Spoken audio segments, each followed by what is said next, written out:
Cannoli are one of my favorite special treats. I always get one at the end of a meal at an Italian restaurant. There's just something about that flaky, light outer shell and the not too sweet cream inside. I had been thinking about them a lot recently, so I finally had to break down and make some of my own.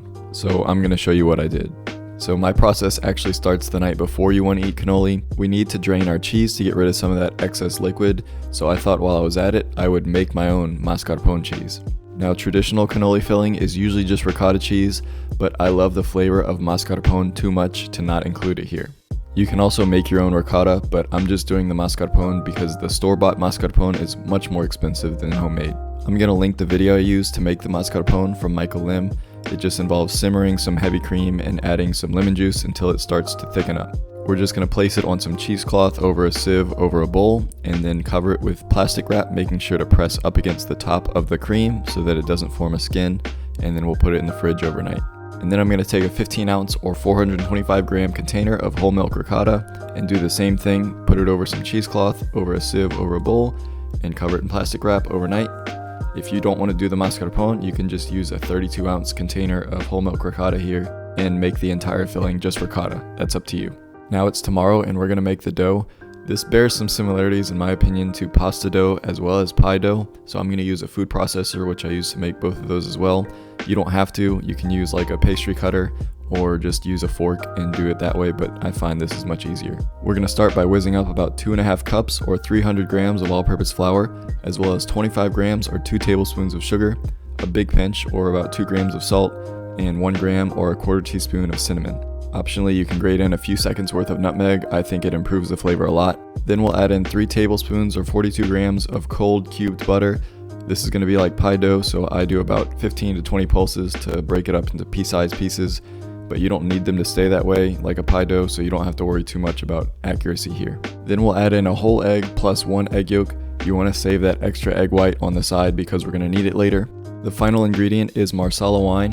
This helps to make the cannoli flaky and bubbly like we're used to, but in my opinion it also gives it that signature cannoli flavor, and I think you need it in this recipe. It's fairly easy to find in most grocery stores, but if you can't, I'm going to put a link below. We're going to stream in 120 mils or a half cup slowly as we run the food processor on high until the dough comes into a ball shape. Once it's cohesive, dump it out onto a floured countertop and just give it a knead by hand for a few minutes just to smooth it out a bit. Cover it in plastic and let it rest at room temp for at least 30 minutes to an hour. Now onto the filling. You can see how much liquid the ricotta has released. We're going to actually squeeze the cheesecloth and release a little bit more just to make it as dry as we can get it, because you don't want your filling to be runny in the cannoli.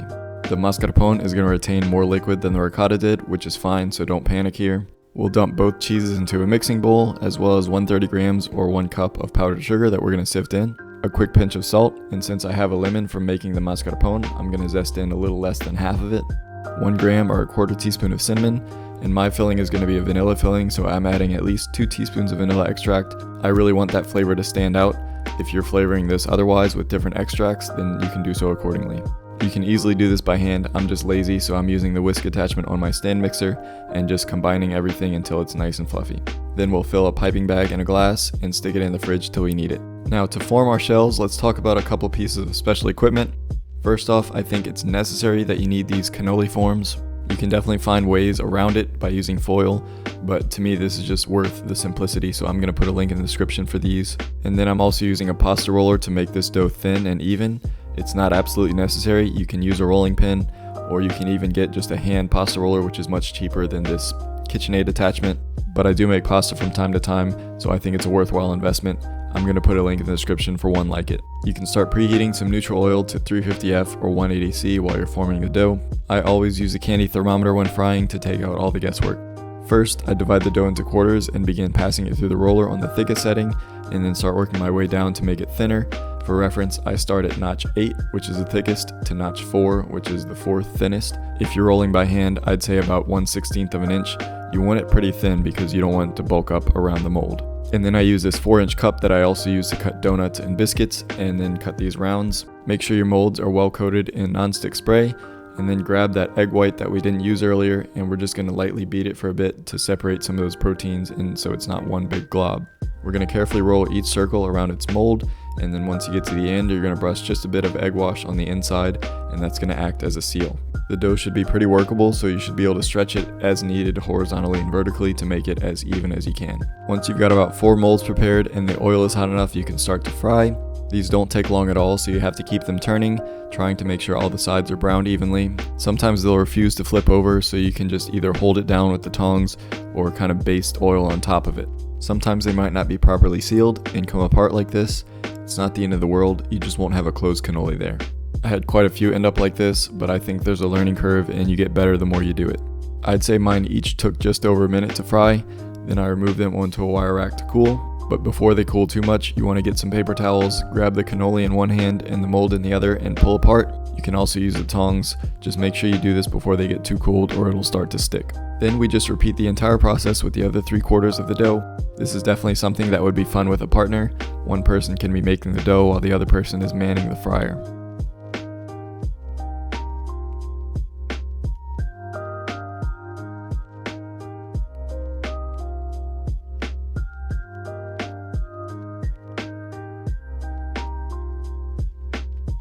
Once they're all done, you're going to grab your filling from the fridge and begin piping into each cannolo shell.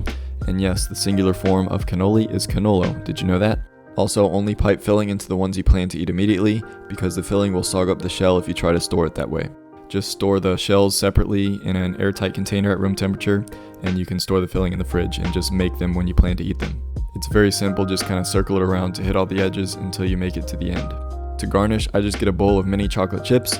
You can use crushed pistachios or dried fruit or whatever you'd like. I just dip each end of the cannoli into the bowl to catch whatever they can get. And for final garnish, I just get a small sieve and dust over just a tiny bit of powdered sugar. If I wasn't filming, I probably wouldn't waste my time doing that, but oh well. Let's taste this.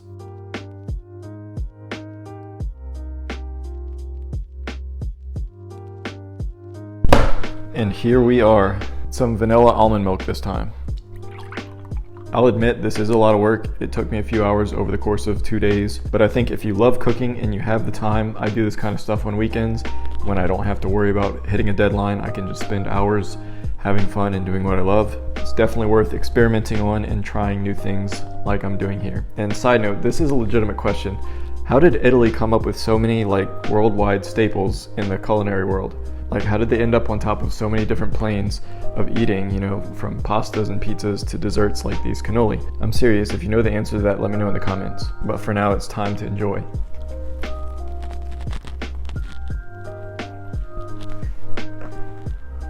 Oh my goodness. This is perfect. The homemade mascarpone cheese, and the dough is constructed perfectly. It has just the right amount of bite in it, but once you get it in your mouth, it starts to melt and disappear like a cloud. This is heaven right here. And you can turn this into whatever flavor profile you want.